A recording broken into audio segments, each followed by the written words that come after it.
Hey y'all, I'm Kara Perez, founder of Bravely Go, and I think I have a pretty badass life. And I know that sounds a little cocky to start the video off with, but it all comes down to this philosophy that I have called financially secure YOLO. If you're on social media, you may have noticed a couple of trends over the last year or so, one of which is this: I'll never be 22 again in the south of France, but I can get the money back, right? This idea that you should spend on experiences immediately and without a care because you can always earn more money, but you'll never be, this age with this group of people in this spot again. And you may also have seen this, and I don't know if it's exactly a trend, but just this idea that nothing super matters, that other people don't care, so why should you? So just go out there and kind of enjoy yourself.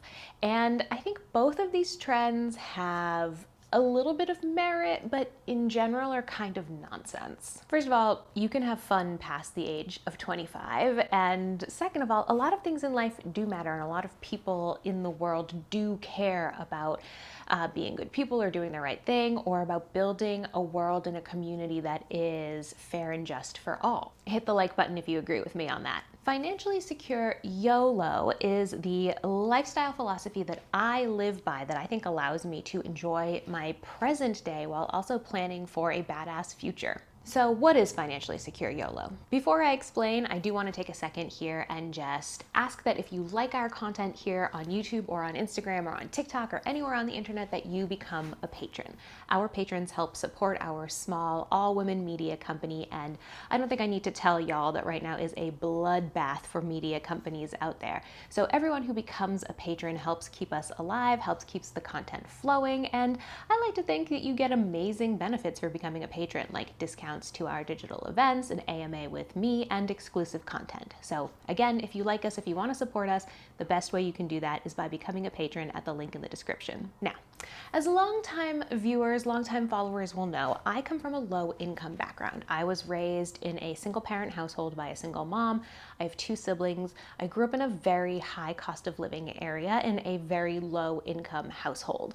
For about 6 years in my childhood, my family was on food stamps, and just there was not a lot of money in my childhood. And then I went to college. I'm the only one of my siblings to go to college. And when I graduated, I had student loans, and I was very low income throughout my 20s. It wasn't until I turned 30 that I cracked 50K in total revenue earned for a single year. In my 20s, I had many years where I was living under $20,000 a year. As a result of all of this, I have had financial anxiety for a really long time. And that financial anxiety has made me hyper-focus on building financial security for myself. I don't ever want to be in a position where I was in my 20s ever again. I don't want to have to live on $10,000, $11,000 a year. I don't want to have to live without an emergency fund.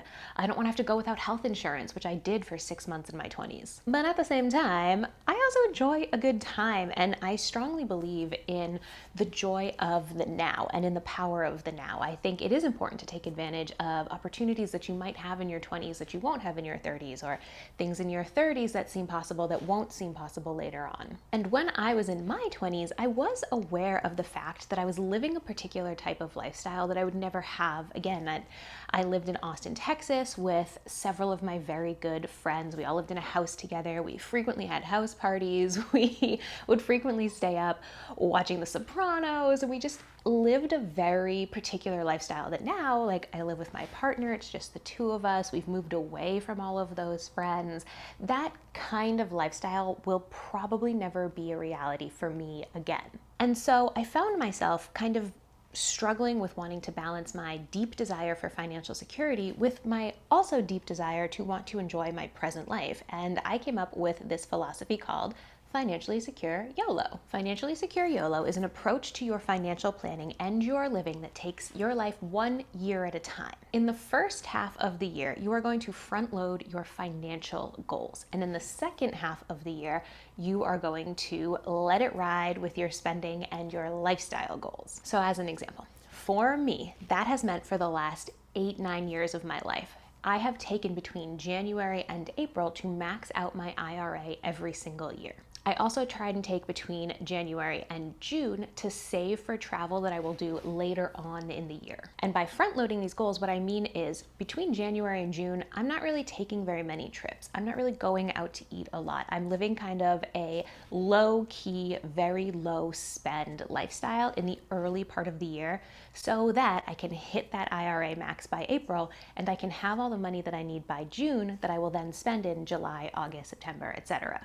Then in the second part of the year, I am spending all of that money, right? I'm buying gifts, I'm taking trips, I am going out to eat, I am hosting events, things like that. This means every year, right off the bat, I am taking care of my future self. I am gifting my future self that financial stability that I so deeply crave.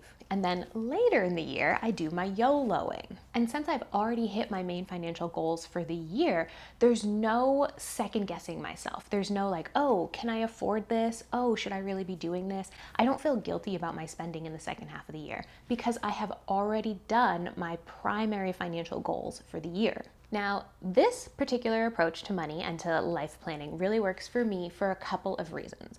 One, the earlier part of the year tends to be my busier season of work. I'm a financial educator. You know, when people are talking about money, when people are thinking about money, it's January and February, right? New Year's resolutions. You know when nobody wants to talk about money? July, August. That's when people are on boats. They want to be drinking on patios. They want to be shaking their booties. And I respect that, okay? And that means for me, I get a lot of work in January, February, March. And then June, July, August, I don't get a lot of work. Two, I'm an indoor person when it comes to the winter. Like, I don't ski, I don't snowboard. I like the cold weather, but I'm not really an outdoorsy winter person. I am an outdoorsy summer person. I am a hiker, I am a camper. Which means in the winter, it's really easy for me to not spend very much money because I'm mostly at home, like rewatching season 1 of Fargo. You know, I'm playing board games with my friends. I'm doing a lot of low cost activities, which allow me to funnel my money into my savings and investments. Then when the warm weather rolls around, I'm outside. Maybe I'm climbing mountains, I'm camping, I am swimming in rivers, I'm swimming in lakes. Like, that is my outdoor time, and that's when I'm spending money. Now, if you're hearing this and you're like, okay, glad that works for you, but I don't have the same kind of lifestyle, that's totally okay. You can still apply this philosophy to your money. Maybe for you, the reverse is true. The first 6 months of the year, you're spending a lot of money, and then the second 6 months of the year, you're saving a lot of money. Maybe the first 3 months, you're like birthday, wedding, anniversary, whatever it is, you're spending a lot in the first 3 months, and then the remaining 9 months, you live a more austere lifestyle. The general idea here is that there are chunks of time that you are not spending a lot of money and you're focusing on your long-term financial goals. And then there are chunks of time where you're not really focusing on your long-term goals and you're focused more on the present. However that shakes out in your life is totally okay. I find this approach to be really helpful because it allows you to hit the now and also hit the later, right? The dollars that I invested when I was 28 are now working for me at 35, and the dollars I invest at 35 will work for me when I'm 55.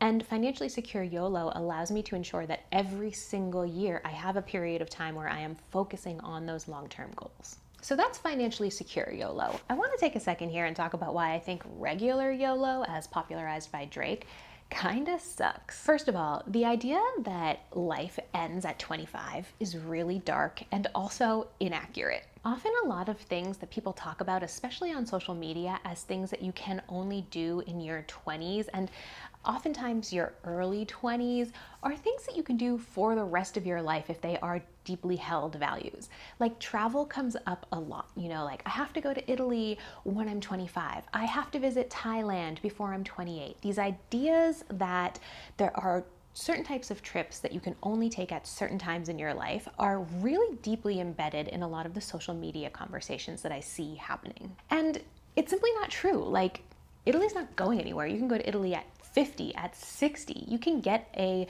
group of your girlfriends together to visit Italy when you're 75. If travel is the value, if time with friends is the value, you can do those things past the age of 25, I promise. This idea feeds into a false dichotomy that we are only valuable while we are young, which is a really harmful narrative, especially for women. Women are often told that aging is a prison from which there is no escape, that every year we get further away from 20 money, we are less beautiful, we are less desirable, we are less valuable. And that's an awful way to approach aging, because aging's inescapable, babes. And this same approach is not given to men. Men are celebrated for aging. We talk about things like salt and pepper hair being sexy. We talk about being a silver fox or a zaddy, and we celebrate men aging. And I think we should start celebrating women for aging. So basically, I think that the pop culture definition of YOLO is incredibly damaging for our financial mindset as well as our social mindset. I think that we should approach spending as things that fulfill you, as things that lift you up and that bring you closer to the person that you want to be. Spending like going to a yoga class just so you can take a picture and put it on social so you can say that you were there, or going to a specific restaurant so you can just say you were there. Like, don't get me wrong, I'm a millennial. I take a lot of pictures of my food and drink. Like, I know that's kind of a hallmark millennial behavior. But there is a huge difference between spending on a truly once-in-a-lifetime meal at an exclusive and expensive restaurant versus spending a ton of money all the time just to be able to document your life for other people online. And coming back to that TikTok trend that I talked about earlier of like, I will always be able to earn more money, but I'll never be 22 in Sicily ever again. This idea I find really financially harmful because it encourages people to go into debt for specific experiences, and then you're just kind of stuck with the debt for the rest of your life. Or for like, if you spend your 20s racking up debt so that you can go experience these once in a lifetime things you'll never be able to do again, which we've already established is a lie, then you have to spend your 30s paying off this debt, and like, that's no fun. Like, now your 30s, you're entering your 30s with this huge weight around your neck that doesn't need to be there. So if you want to implement financially secure YOLO in your life, here's what I want you to do. First, get a calendar and highlight the times of year that you have a lot going on in your life. Things like birthdays, trips, anniversaries, times when you're going to be spending a lot of money. And then I want you, in a different color, to highlight the opposite times of year where you have a lot of downtime. Next, I want you to pull out your credit card spending, your debit card spending, and any cash spending.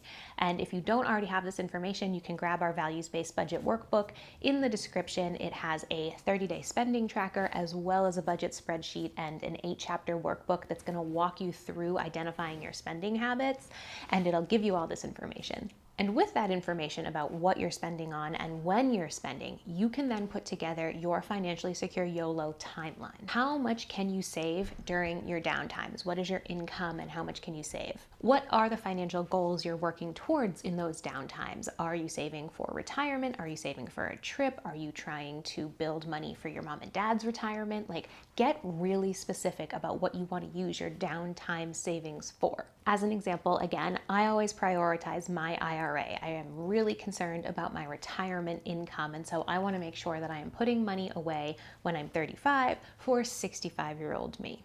After I hit my investment goals for the year, I turn my money to short-term savings goals. You can follow that, or you can switch it around if you have other financial goals. Live your best life. So that's financially secure YOLO. Would you try this? Do you do a version of this? Are you interested in this? Let me know in the comments. And as always, thank you for watching, and make sure to come back for new videos.